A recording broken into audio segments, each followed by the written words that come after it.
diplomatique au Maroc. Monsieur le professeur Amin Montano, Monsieur le président de l'Université Mohamed V Suissi, professeur Redouane Ndongo, Messieurs les présidents de l'université, le recteur, les doyens, les chefs de département et tous les collègues qui sont ici présents, ladies and gentlemen, colleagues and friends,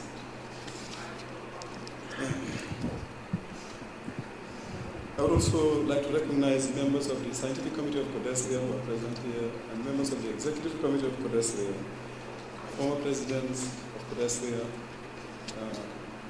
former executive secretaries of CODESRIA who are present here. Samir Amin will join us later this afternoon, but we already have Tanika Mkanavere in this room, and Adebayo Ulukoshi, my predecessor in this position. Abdullah Bushra was on his way here, but in the end has had to cancel his coming here for some very important reasons. It's a pleasure and a great honor for me to welcome everybody to this 13th General Assembly of CODESRIA. Ahlan wa sahlan, Morocco, in some sense, is a kind of home for us also. Not only because we have had members of the executive committee here, from Habib El Malki to Burgani Abuhani, who has helped us a lot in preparing this assembly. Our current vice president, Fatima Haraki, is from Morocco. And the vice president of the scientific committee of CODESRIA is also from Morocco. And there are many activities that are hosted here. We have come to this country many times in the year, and it is, as Professor Chan was saying the other day, probably one of the North African countries that are the most turned towards the rest of Africa. And obviously there are many other linkages that exist between Morocco and the rest of Africa. So we are very pleased to be here, and we are very, very honored to be here. It has been already mentioned by the previous speakers. We will be celebrating the 50th anniversary of the Casablanca Pan-African Conference. That was a very important event in the process towards the creation of the Organization of African Unity and later the African Union. We have invited a number of people who were present when that event was being held here in Morocco. Some of whom are in this room, others we hope will be joining us later today.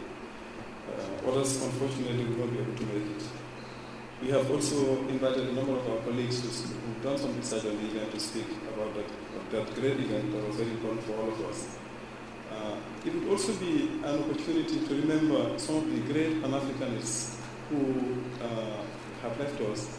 It turns out that the 6th of December is the day when Frantz Fanon passed away.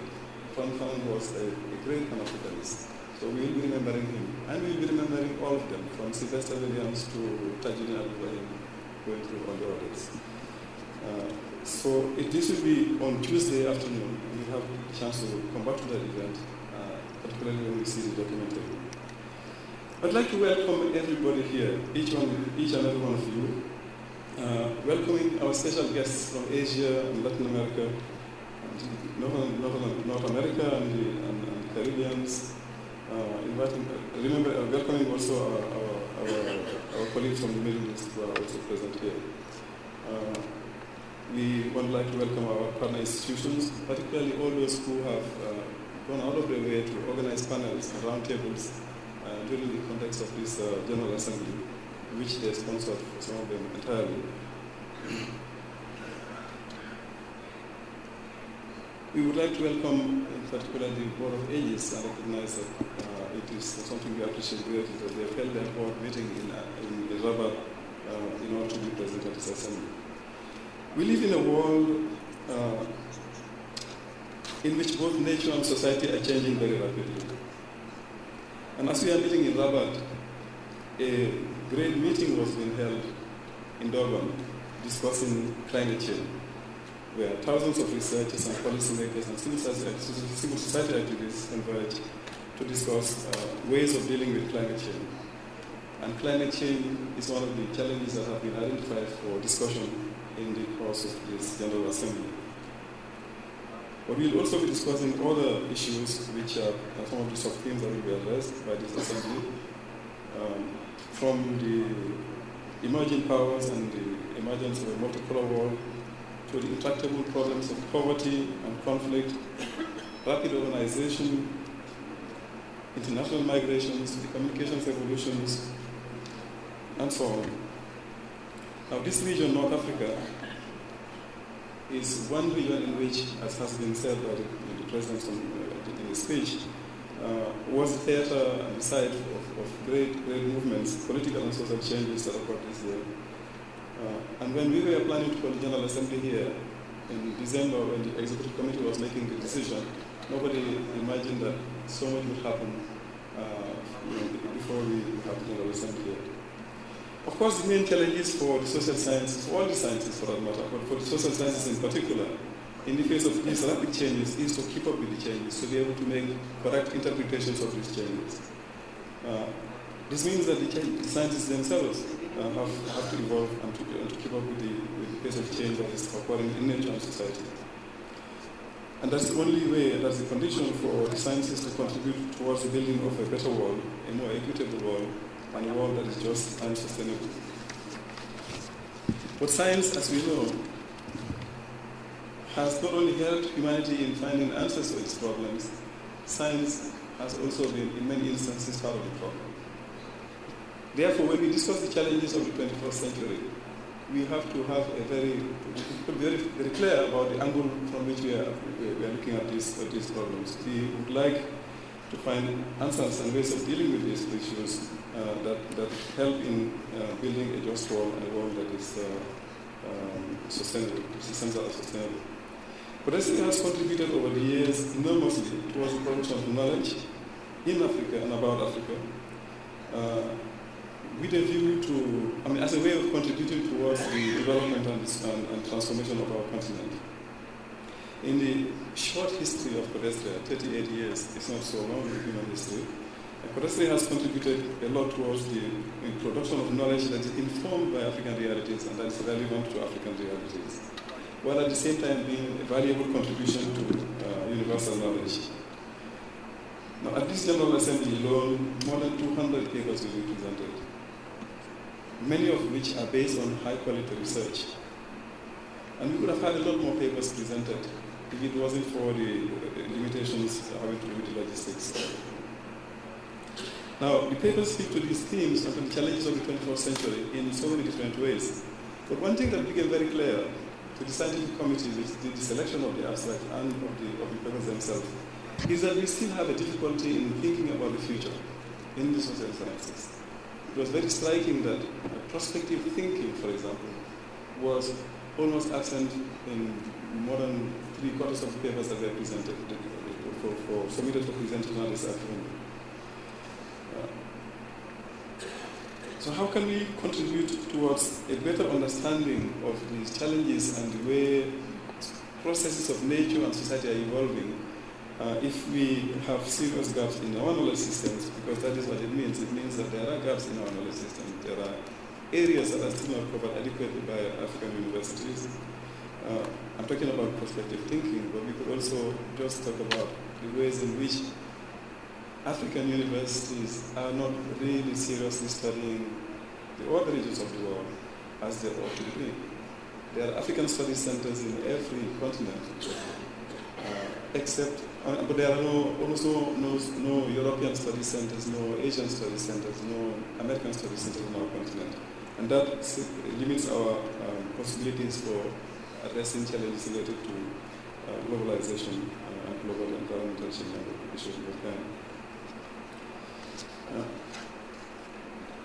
With all the knowledge that we have been producing, however, we also have not been very good at bringing that knowledge to policymakers, to civil society, to social movements, and to our communities. And even within the global academic community itself, African research has been having problems of visibility, not necessarily for technical reasons, but also in part having to do with the politics of knowledge production. So disseminating the results of research more widely and using particularly the modern communications technologies is certainly one of the the challenges that are still important for us, and translating research for purposes of policy making and for use by community actors and civil society actors. I would like to acknowledge with many thanks the contributions of successive executive committees and and scientific committees of CODESRIA, and of course the executive secretaries, for the great work that has been done over the years for bringing us up to where we are today. And of course, thanks are due to the thousands of researchers who have been involved in CODESRIA networks. Talking about executive secretaries, I'd like to mention two here, Tandika Mkandawire I've mentioned, and my immediate predecessor, Alibayo Koshi, who have been particularly supportive in the last 3 years in which we have been heading the Secretariat of CODESRIA. When we met the last time in Yaoundé, Bayo was still heading the Secretariat, and his leaving the Secretariat has not meant taking a distance from CODESRIA work and policy activities. These are the two I've mentioned, and many of the others are certainly some of the people who have been available every time when needed and for any kind of advice. We'd like to thank the Minister, the Honorable Minister, for taking the time to be with us here today, and thank the Moroccan government for helping us in the preparations for this General Assembly. The Ministry of Foreign Affairs has been mentioned. The Moroccan Embassy in Dakar has been extremely supportive and helping us all the way. I'd like to thank the Institute of African Studies, M. Abou Farah. Merci beaucoup pour tout ce que vous avez fait. Je sais que vous et votre équipe, vous avez travaillé nuit et jour par moment, surtout quand on s'est approché de l'événement lui-même, avec le professeur Harak, le professeur Mojib et le conseil du professeur Abouhani qui est aussi présent. Et nous savons que ça a été facilité par l'appui que vous avez reçu du président de l'université Mohamed Saint-Suissi, et qui a démontré par mille manières qu'il était avec nous et qui nous soutenait dans l'organisation de cet événement. Le directeur de l'Institut de l'école Mohamedia d'ingénieur, M. Driss Ouami, nous voudrions le remercier. Il a mis les facilités de son institution à notre disposition. Cet amphithéâtre et toutes les salles que nous avons, et à titre gratuit, nous ne payons rien pour tout ça. Et c'est une contribution extraordinaire à la réussite de l'Assemblée. Le ministère de la Culture a construit les stands que vous voyez dehors là, des très beaux stands pour l'exposition des livres. Ils ont fait comme contribution à la réussite de l'Assemblée. Et d'autres formes d'appui. Nous avons eu quelques moments d'inquiétude par rapport au déroulement à l'obtention du visa, mais tout s'est fini par régler. Et à chaque fois que nous posons des problèmes, ils ont été réglés. Et ça, nous l'apprécions particulièrement. Je voudrais remercier le professeur Mou d'avoir pris le temps d'être ici avec nous. Je pense qu'il faudrait qu'on sache apprécier les ressources que nous avons à notre disposition. Le professeur Mou n'a pas été seulement le premier Africain à avoir été le directeur général de l'UNESCO, mais c'est aussi le directeur général de l'UNESCO qui a peut-être contribué le plus à la transformation et au développement de l'UNESCO. Et c'est quelqu'un qui a une ressource extraordinaire, qui a un esprit extrêmement vif encore. Et à son âge, qu'il prenne le temps et qu'il vienne passer quelques jours avec nous ici, je pense que c'est quelque chose qu'il faudra apprécier à sa juste valeur. Merci, professeur.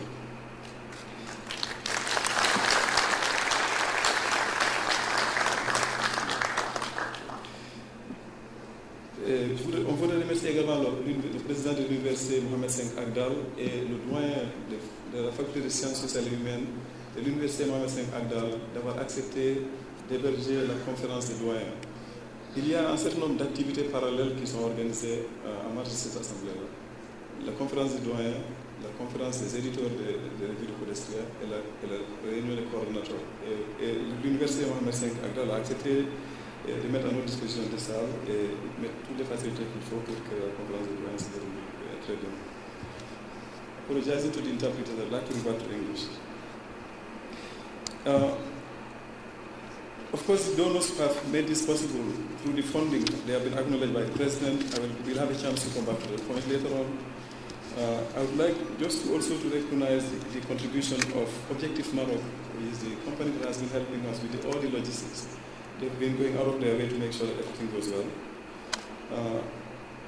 Special thanks, of course, to the scientific committee which had to go through assembly It is therefore a moment when we will be spending time to talk about what happened over the last 3 years. There will be reports of the President of the Scientific Committee, and of the Executive Secretary to this Assembly on Friday, on the last day of the Assembly, which is the business. The point that was made by the President, Professor Moyo, the holding of regular General Assemblies. Now, this may seem a banal thing to say, a banal thing to do, but it's actually, we believe, some kind of good practice requirements that go with that. We believe CODESRIA has not only contributed to the production of knowledge on this continent over the years, but CODESRIA has also innovated in a number of ways. When we were starting, the story that our elders tell us is that the reference at the beginning was Latin America, the way CLACSO was organized, the Latin American Council of Social Sciences.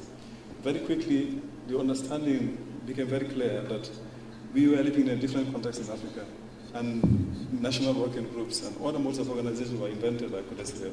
National modes, which actually are borrowed from CODESRIA, sometimes by people who don't even know that it is from CODESRIA initially, which we believe is a very important thing to note and to remember. We will be having a number of lectures, public lectures, we are hoping, by Fatima Mernissi, who is from here in Morocco. The Leopold Senghor lecture, which will be delivered on Tuesday by Suleiman Bashir Diagne, and the second delivering the end-note speech on Friday afternoon. We will be having elections on Friday. This is also what the Assembly is about. We will be electing a new executive and a new vice president.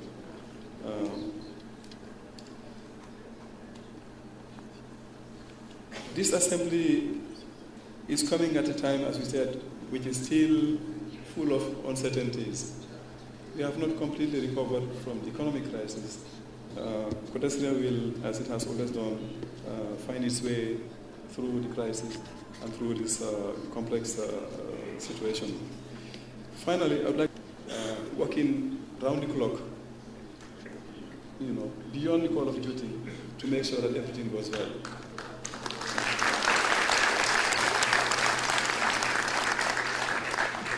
So thank you all very much.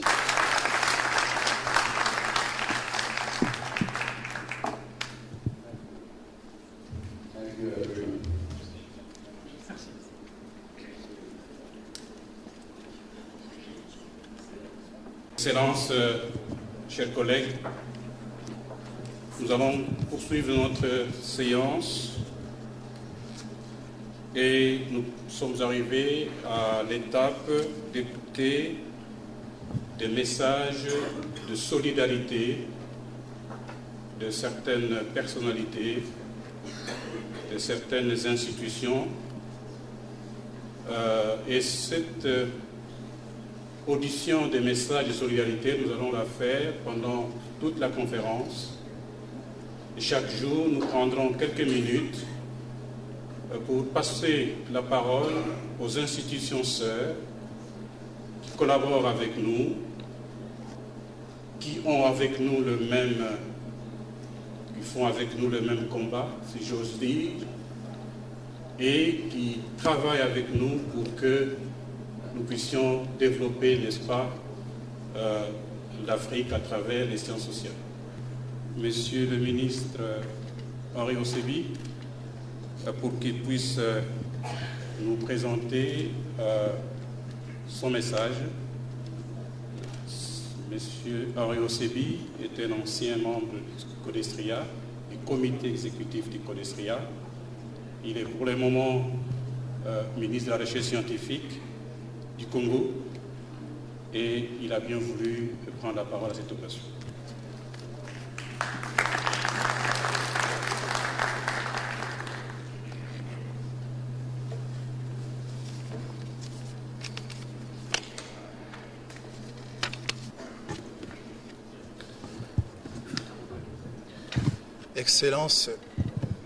Excellences, Monsieur le ministre des Affaires économiques du Royaume du Maroc,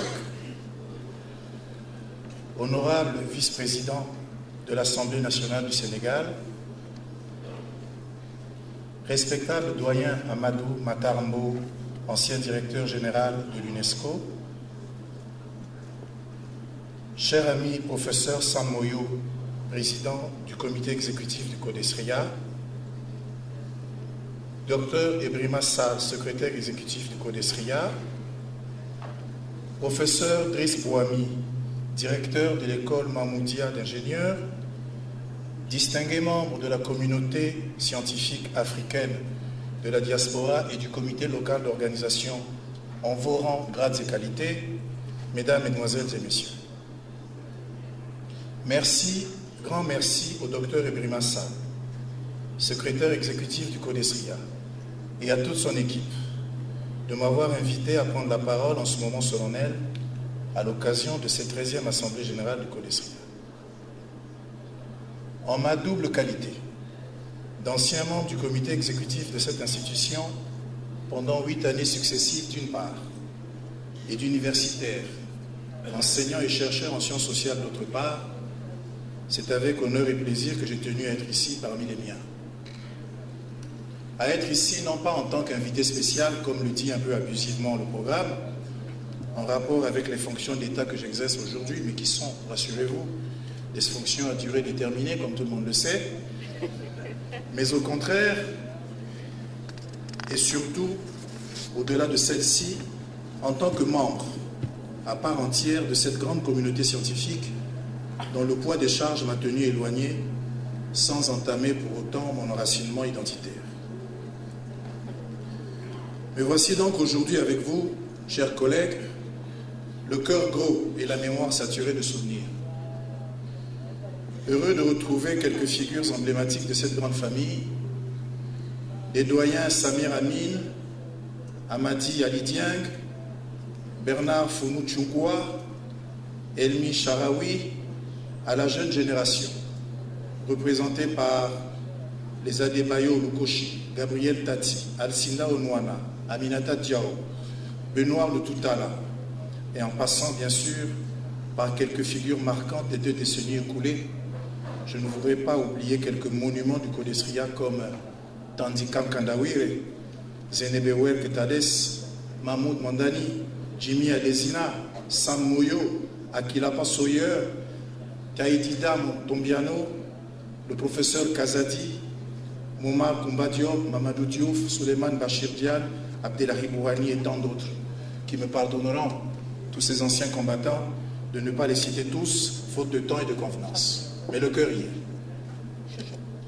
Une pensée émue également pour certains absents illustres comme le professeur Ernest Wamba Diawamba, Achille Mbembe, José Gonçalves, Mahmoud Bandromdan, ou pour ceux qui, comme Moriba Touré, trop tôt arrachés à notre affection, et qui, là où il se trouve, doit songer autant à nous qu'à son pays. Comment enfin boucler cette évocation sans mentionner le personnel administratif et d'accompagnement du CODESRIA, dont le dévouement, la compétence et l'esprit de sacrifice nous ont accompagnés et nous accompagnent toujours dans nos manifestations, permettant avec excellence de réaliser le soutien logistique de ces manifestations, résolvant les menus caprices de nos égos surdimensionnés dans l'ombre et en silence au service de la grande maison qu'est le CODESRIA. Je voudrais leur exprimer, vous exprimer à tous et à toutes générations, fonctions et grades confondus, ma gratitude et mes encouragements à Elissa, Awa Diao, Marine Ndiaye, Éléonore Diouf, Abundongo, Jean-Pierre Diouf, sans oublier l'inoxydable Dramé qui a blanchi tant de nuits blanches à l'aéroport de Dakar pour nous, pour le CODESRIA. Distingués invités, chers participants, en ces temps agités où les repères fondateurs des valeurs communautaires paraissent chaque jour de plus en plus chahutés par des surgissements paradoxaux, cette évocation succincte que j'ai tentée de notre mémoire collective se voudrait une manière de célébrer le présent pour aborder l'avenir. J'encourage donc, modestement, le comité exécutif et le staff dirigeant du CODESRIA à tout mettre en œuvre pour maintenir allumée cette flamme. En effet, mesdames et messieurs, le thème de cette 13e Assemblée générale qui porte sur, je cite, l'Afrique et les défis du XXIe siècle me paraît à la fois pertinent et d'actualité. Il a au moins et sans doute le mérite de conforter le CODESRIA dans sa capacité institutionnelle à toujours produire du débat constructif et prospectif. Certains d'entre nous, hélas, aujourd'hui présents ici, dont moi-même, n'auront peut-être pas la chance d'être, je dirais, les témoins scientifiques de cette chronique du XXIe siècle où, paraît-il, l'Afrique sera le terrain d'une transition démographique à la fois souhaitée et redoutée. Je forme néanmoins le vœu qu'en cette terre africaine du Maroc, riche de traditions séculaires, en cette année qui commémore l'impulsion donnée, on vient de le voir, de façon brillante par le groupe de Casablanca à l'émergence des fondamentaux du panafricanisme, que les intelligences et l'expertise ici rassemblées par le CODESRIA puissent, au-delà de nos extractions sous-régionales et linguistiques, œuvrer à l'arrimage de notre cher continent à la marche de ce monde aujourd'hui dépolarisé qui lui doit, sur la longue durée, une bonne revanche historique. Plein succès à cette 31e Assemblée Générale. J'ai dit et je vous remercie.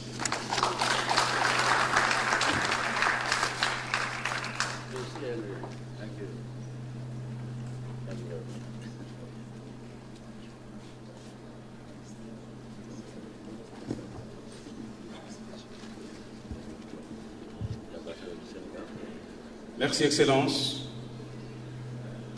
Le gouvernement du Sénégal a également souhaité présenter un message de solidarité au CODESRIA à cette occasion.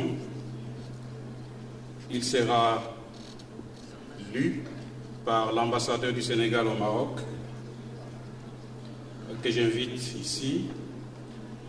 Après lui, le professeur Ibader Thiam, qui est le vice-président du Sénat sénégalais, prendra quelques minutes de la parole pour juste dire quelques mots avant qu'il nous quitte.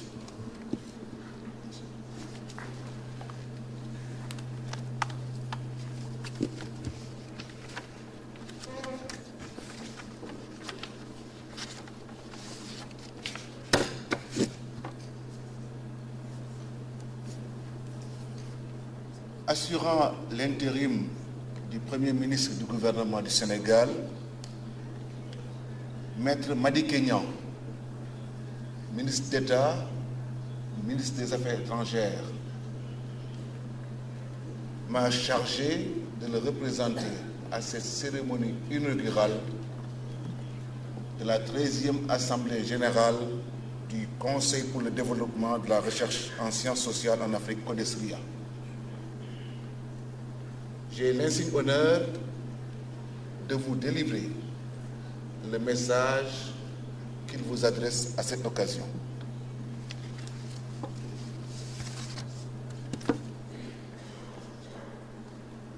Monsieur le ministre des Affaires économiques et générales du Royaume du Maroc, Monsieur le ministre de la Recherche scientifique du Congo, Monsieur le vice-président de l'Assemblée nationale du Sénégal, Monsieur le président du comité exécutif du CODESRIA, Monsieur le secrétaire exécutif du CODESRIA, Monsieur le directeur général honoraire de l'UNESCO, honorables participants en vos noms et qualités, honorables invités, mesdames et messieurs. C'est avec un réel plaisir que je prends part aujourd'hui aux travaux de la 13e Assemblée générale du Conseil pour le développement de la recherche en sciences sociales en Afrique, CODESRIA, un organisme de grande portée intellectuelle qui a fini de prouver sa capacité à réfléchir sur les grandes questions de développement et à élaborer des outils scientifiques susceptibles de promouvoir la cohésion, le bien-être et le progrès des sociétés africaines. Cette 13e Assemblée générale se déroule à un moment critique où l'Afrique se trouve à la croisée des chemins. 50 années après l'indépendance de la plupart des pays du continent et à un moment où les questions sur son avenir se font plus inquiétantes.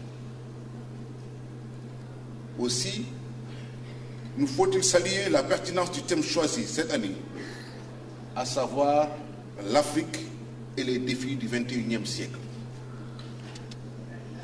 En réalité, un thème aussi vaste que le continent, mais qui se justifie par l'urgence pour celui-ci de prendre enfin son destin en main et de faire taire les commentaires pessimistes qui le confinent toujours au dernier rang. Mesdames et messieurs, vous conviendrez avec moi que le principal défi à relever par l'Afrique est celui de son développement, même si les multitudes d'obstacles qui s'érigent à son événement constituent autant de challenges auxquels il faut faire face. Parmi ces obstacles au développement de l'Afrique, il faut citer l'absence de paix et de sécurité. Or, rien de définitivement durable ne peut naître ou se consolider sans ces deux paramètres. Après 50 années d'indépendance, nombreux sont les pays qui ont été ou qui continuent d'être en proie à des conflits qui hypothèquent toute chance de connaître une croissance économique absolue. Il faut également reconnaître que le monde est devenu un village planétaire, comme le dirait l'autre, où la vie en autarcie n'existe plus et les conséquences d'un conflit interne se mesurent au-delà des frontières du pays concerné. Il suffit également de souligner justement que la 13e Assemblée générale du CODESRIA coïncide avec les 50 ans de la conférence de Casablanca, comme rappelé tout à l'heure, à laquelle avaient pris part des grands chefs d'État africains, notamment Léopold Sédar Senghor du Sénégal, Julius Nyerere de la Tanzanie, Kwame Nkrumah du Ghana, Gamal Abdel Nasser d'Égypte, Ahmed Sékou Touré de la Guinée, Modibo Keïta du Mali, Farhat Abbas d'Algérie, afin de poser les jalons qui ont conduit à la création de l'Organisation de l'Unité africaine en 1963.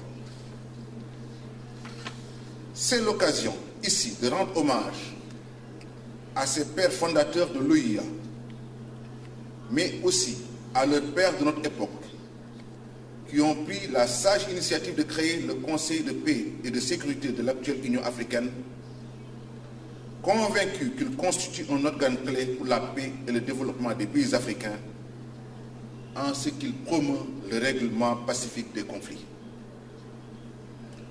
À notre avis, le second grand défi à relever pour le développement de l'Afrique est celui de la planification. En effet, il nous faut reconnaître que la plupart des pays africains sont confrontés aux mêmes problèmes de société que sont la croissance de la population dominée par des jeunes, l'urbanisation rapide et l'industrialisation. Cependant, ces données prévisibles ralentissent le développement parce qu'elles ne font pas l'objet d'une planification bien étudiée très souvent, hélas. Mesdames et messieurs, honorables participants, l'adage ne dit-il pas que gouverner, c'est prévoir? L'Afrique se retrouve alors avec une population démographique marquée par une pyramide des âges élargie à la base, composée de jeunes, le plus souvent sans emploi, avec des villes et bidonvilles qui explosent sous le poids de l'exode rural, des structures de santé en nombre suffisant qui font défaut, et l'autosuffisance alimentaire qui devient une utopie, entre autres. Naturellement, ces facteurs conduisent à l'un des défis majeurs de tous les temps, à savoir la pauvreté et son accroissement. Subséquemment, il devrait également pousser à nous interroger sur les chances de l'Afrique d'atteindre les objectifs du millénaire pour le développement en 2015. À tout cela s'ajoutent les grands changements du monde, tels que la révolution des technologies de l'information et de la communication, la mondialisation, sans doute parfois qualifiée de néolibérale, l'émergence de nouvelles puissances économiques qui mettent en exergue l'absence de l'Afrique et continuent de justifier peut-être la question que se posaient certaines institutions financières de savoir si le vieux continent pouvait revendiquer sa place dans le XXe siècle. L'Afrique devra cesser donc de se contenter de la qualité d'observateur et de s'approprier les progrès de la science, de la technologie d'ailleurs, pour prendre part de manière effective au génie créateur de notre monde toujours en mutation. À ces fins s'ajoute, hélas, le poids de la dette qui étrangle nos jeunes économies. Pourtant, l'Afrique a tous les atouts pour se développer et constitue un enjeu stratégique pour le nouvel ordre économique mondial. En effet, notre continent consomme toujours des matières premières dont la demande ne cesse de s'accroître à travers le monde et qui devrait constituer une vraie source de richesse. Par ailleurs, l'Afrique a élaboré un plan appelé Nouveau Partenariat pour le Développement, NEPAD, grâce à la vision éclairée de 3 de ses dirigeants, à savoir le président Maître Abdoulaye Wade du Sénégal, Bouteflika de l'Algérie et Thabo Mbeki d'Afrique du Sud. Ce plan, on ne le répétera jamais assez, est un canevas stratégique pour la renaissance de l'Afrique à travers des programmes de développement bien définis et sectoriels. Cependant, l'Afrique devra compter sur elle-même pour amorcer son développement ou sa renaissance. Il serait plus qu'illusoire de compter financièrement ou stratégiquement sur des puissances étrangères pour lesquelles le continent constitue un marché fructueux, car, comme dirait l'illustre penseur Joseph Kizerbo, le développement endogène de l'Afrique ne peut se réaliser sur la nappe des autres. Fin de citation. Je vous remercie de votre aimable attention.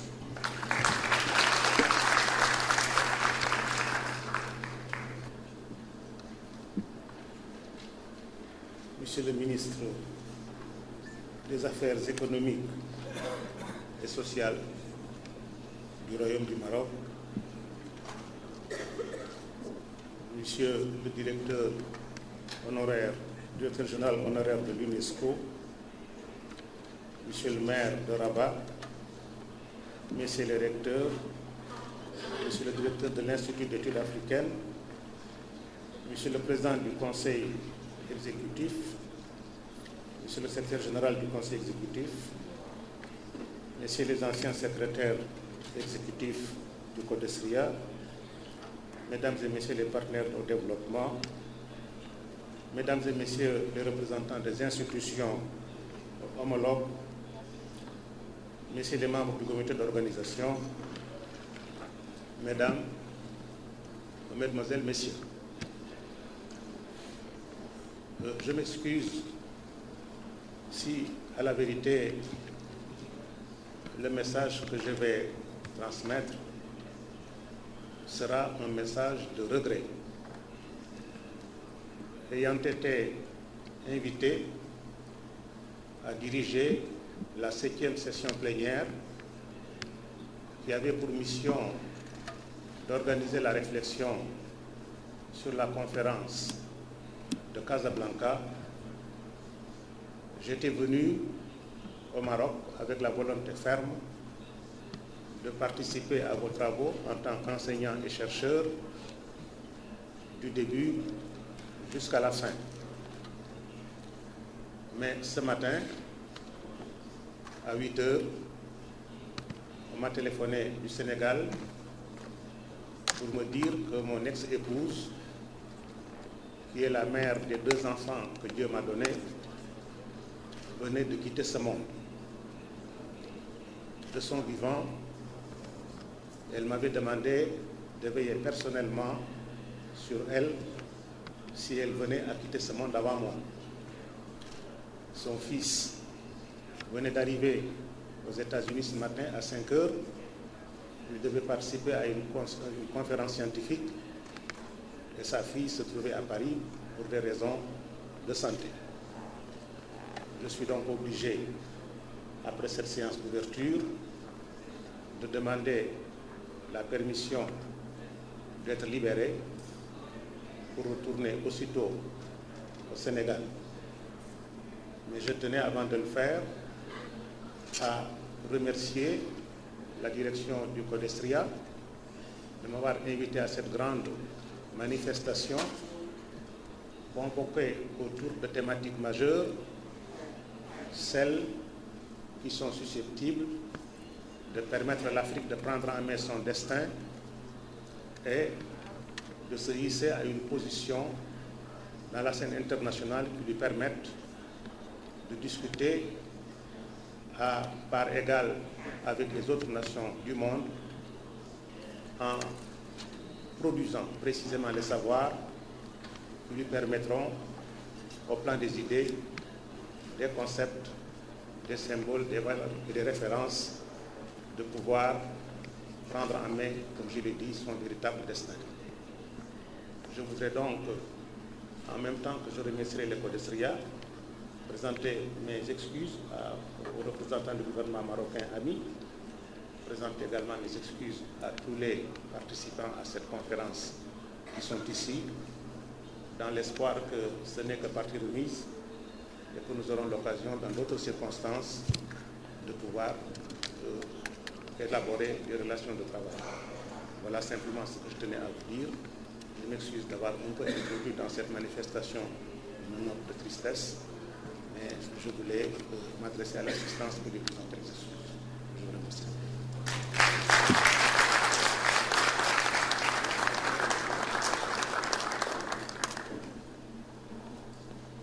Please join me on behalf of the Council to convey our condolences to the First Vice President of the Senate, Senator. We appreciate the presence